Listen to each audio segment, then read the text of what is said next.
Olá, tudo bem? Nessa segunda parte da apresentação sobre o tema esquerda, direita e centro e suas correntes políticas, nós estaremos falando mais especificamente das representações ideológicas, né, e também das posições dos partidos e suas correntes políticas no Brasil. Inicialmente vamos apresentar o diagrama, né, que é esse aí que vocês estão vendo na tela, onde foram elencadas várias ideologias, entre elas o socialismo, o comunismo, o autoritarismo, o nacionalismo, o populismo, social-democracia, ambientalismo, liberalismo, conservadorismo, capitalismo, né? De forma que vamos estar explicando cada uma dessas ideologias, tá? Dentro das orientações que a ciência política nos propõe como forma de compreender melhor. Obviamente que essas colocações em relação aos diagramas, né, elas não necessariamente correspondem exatamente àquilo que é uma ideologia na sua prática, mas elas são extremamente necessárias, uma vez que elas nos possibilitam uma forma mais fácil e didática de compreender como que funciona todo esse sistema partidário, ideológico, dentro das questões políticas, né, que perpassam a sociedade. Então, inicialmente vamos falar sobre o socialismo e o comunismo. Essas duas ideologias, elas são complementares, né, dentro da lógica marxista, pois, de acordo com Marx, para se chegar ao comunismo, seria preciso passar pelo socialismo. O socialismo, ele caracteriza-se como um Estado forte que controla a produção, a distribuição e a circulação de bens e serviços na sociedade, né? Numa sociedade socialista, as diferenças entre as classes sociais são muito menores do que numa sociedade capitalista. Na União Soviética, né, governada por Stalin, o governo ele era extremamente rigoroso e se diferenciava dos regimes nazistas e fascistas por possuir um caráter revolucionário, enquanto o nazismo e o fascismo eles possuíam um caráter conservador, né? Visto que defendiam o capitalismo. Trazendo para a nossa atualidade, a China, na atual conjuntura, ela possui um projeto inovador no que diz respeito ao estabelecimento do seu sistema ideológico, que é chamado por ela mesma como socialismo chinês. E para os demais, né, esse sistema é chamado de socialismo de mercado, uma vez que mescla entre ser capitalista na economia e socialista na política. Essa estratégia ela tem sido fundamental para o seu crescimento e contraponto, né, ao liberalismo aplicado nas últimas décadas no restante do mundo, com grandes resultados, tanto que se tornou a segunda maior potência econômica do planeta, com grande chance de se tornar a maior nos próximos anos. Bom, a próxima ideologia que iremos falar é o populismo. O que é o populismo? O populismo, esse termo, ele é utilizado para explicar um conjunto de práticas associadas a políticos, sobretudo na América Latina, durante boa parte do século XX. E por ser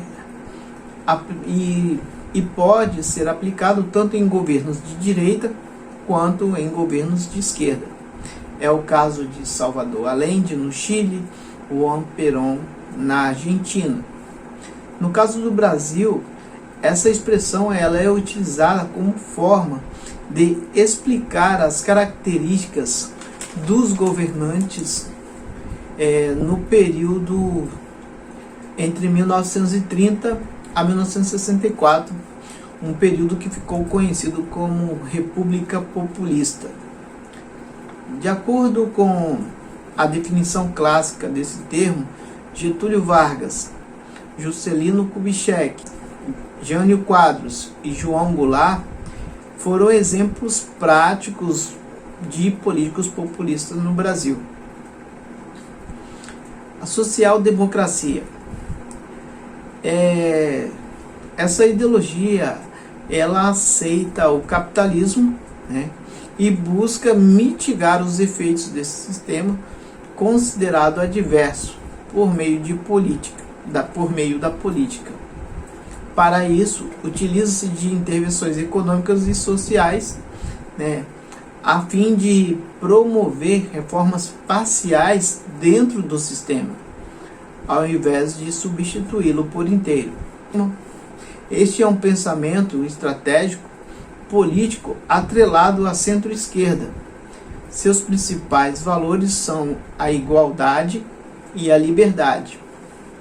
No campo político, a social-democracia defende a liberdade civil e os direitos de propriedade e a democracia representativa, na qual os cidadãos escolhem os rumos do governo por meio de eleições regulares com partidos políticos que competem entre si. Os nacionalistas, geralmente, seja na esquerda ou na direita, trata-se de uma ideologia que prega o sentimento de pertencimento de um sujeito a um grupo social, vínculo racial, linguístico ou histórico, numa visão etnocêntrica. Ele exalta o Estado nacional a qual pertence o indivíduo em detrimento da imagem ao estrangeiro.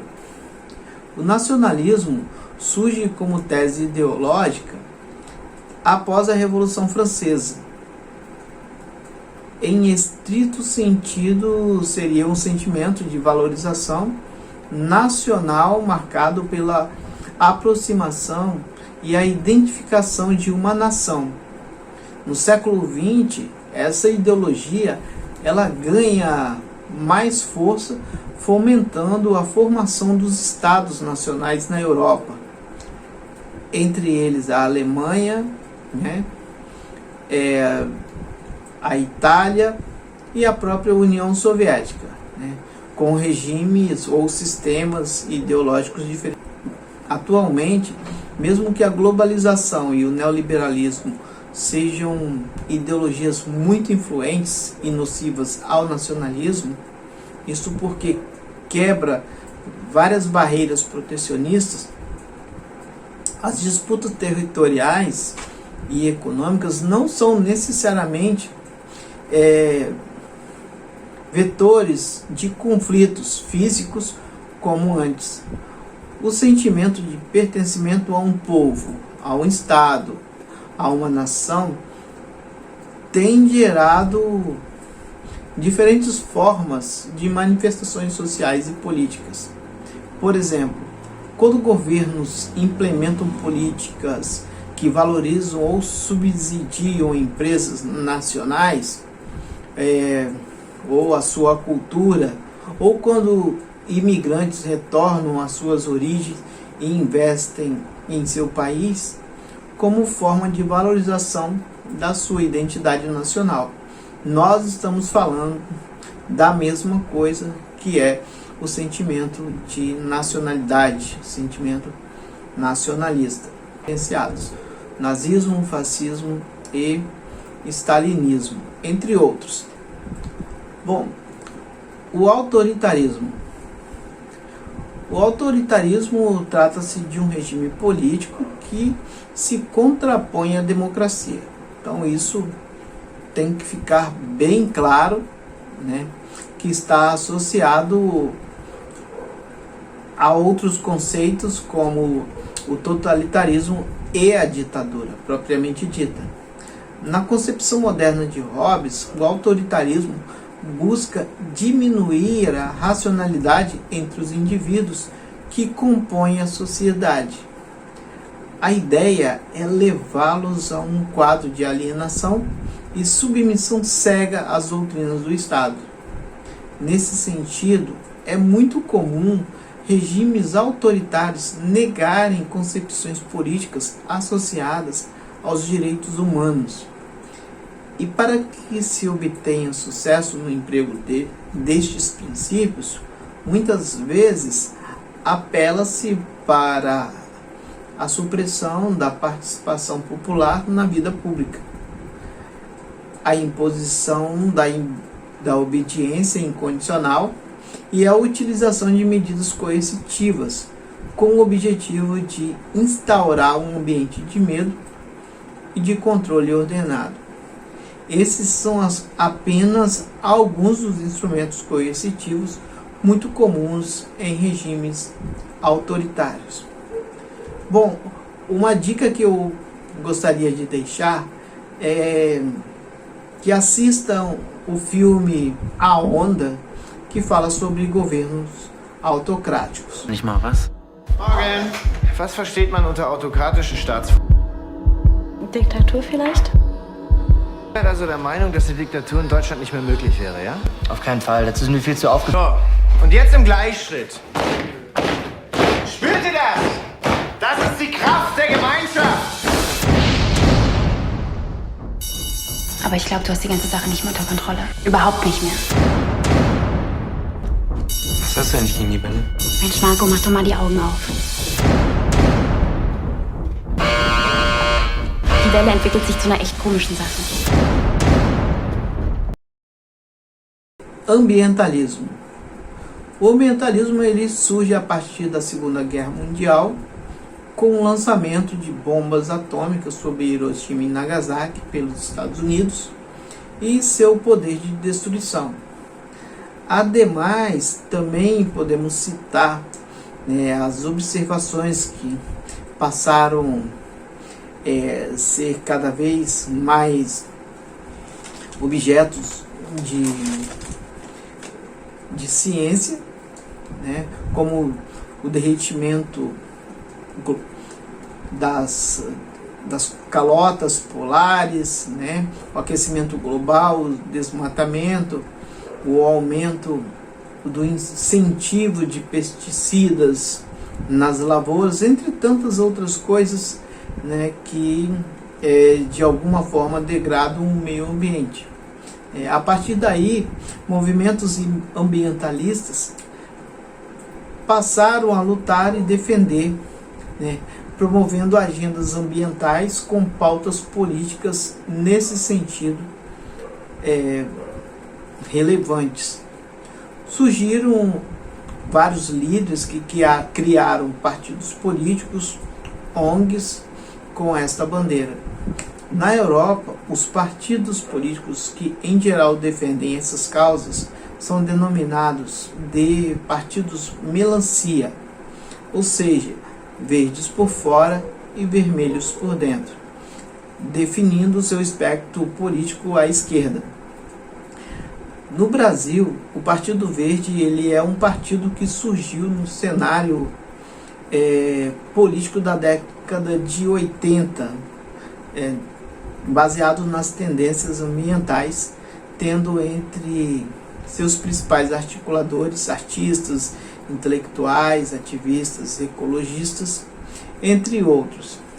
O partido foi fundado em 1986 no Rio de Janeiro. Em 2013 foi criado outro partido, o Rede de Sustentabilidade, que é liderado pela ex-senadora, agora líder do partido, né, que pertencia ao Partido dos Trabalhadores, Marina da Silva. O liberalismo. O liberalismo é uma doutrina política econômica que surge em sua essência da vontade de limitação do Estado e para consequente a ascensão da liberdade individual, dos direitos, da igualdade perante a lei, da proteção à propriedade privada e do livre mercado. Esta vontade era intimamente ligada às lutas da burguesia na Inglaterra no século XVIII. E é por isso que, por muitas vezes, o liberalismo ele é facilmente associado a essa classe social.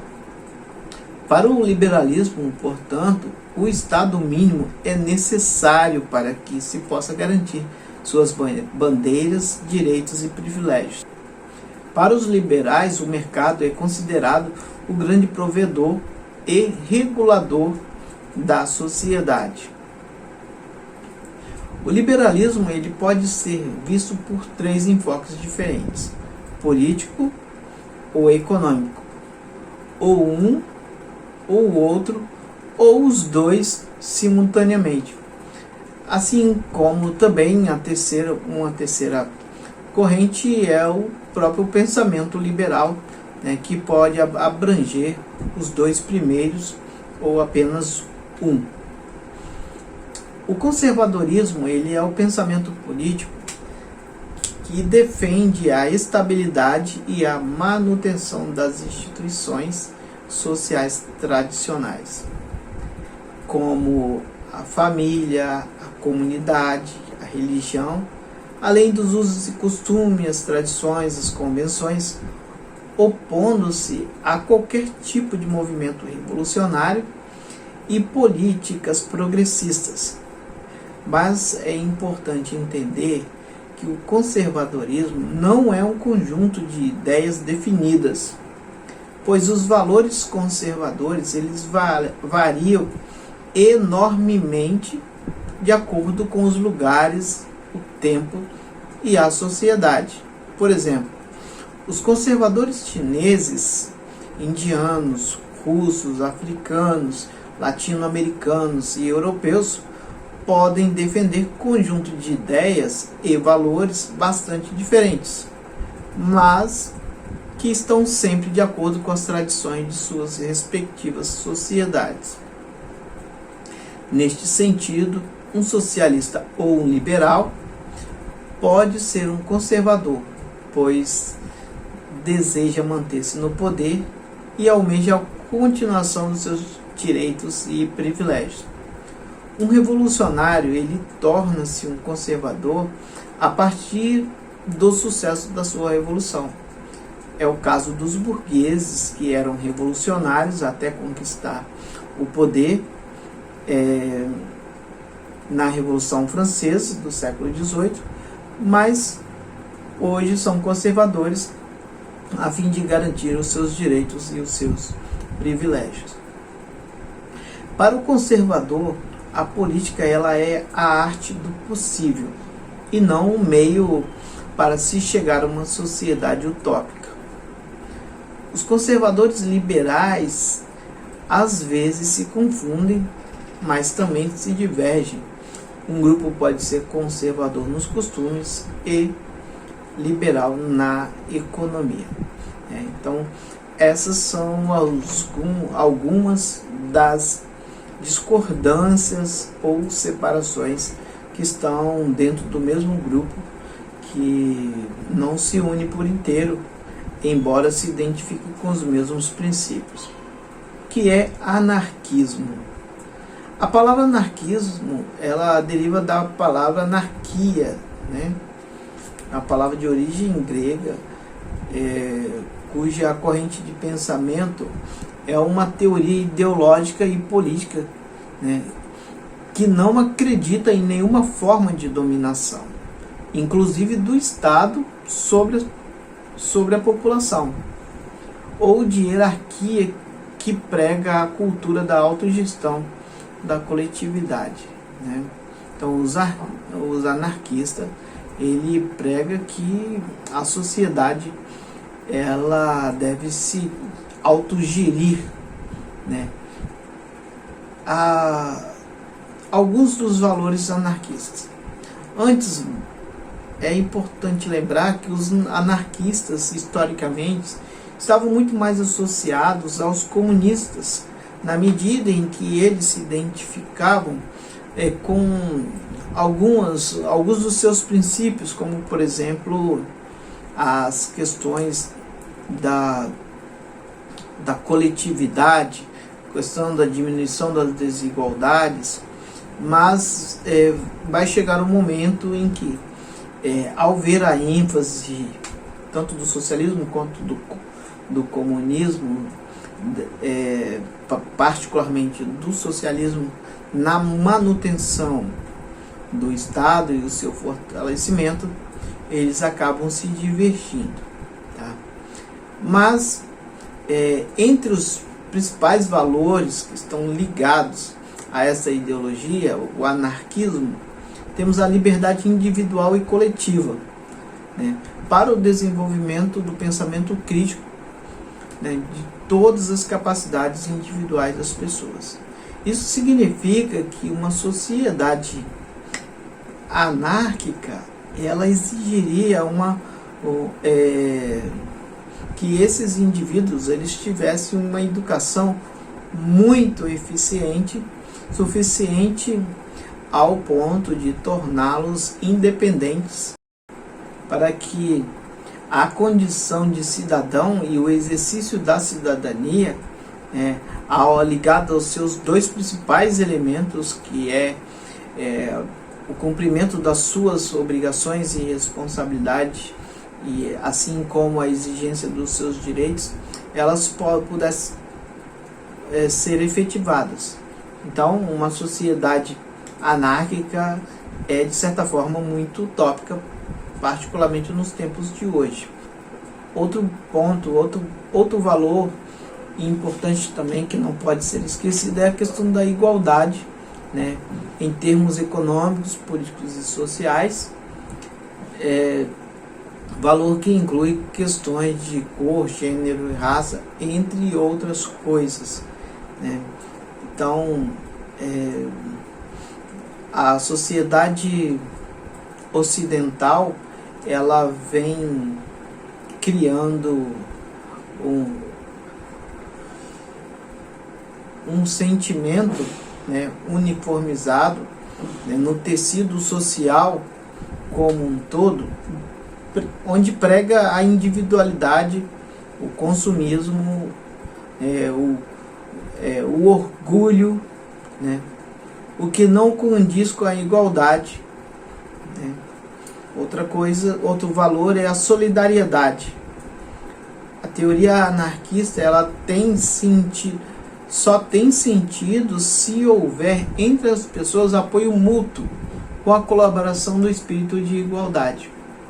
E justamente esse aspecto, né, cultural que foi internalizado nas pessoas sobre a individualidade, ela não permite que as pessoas se unam para grandes causas.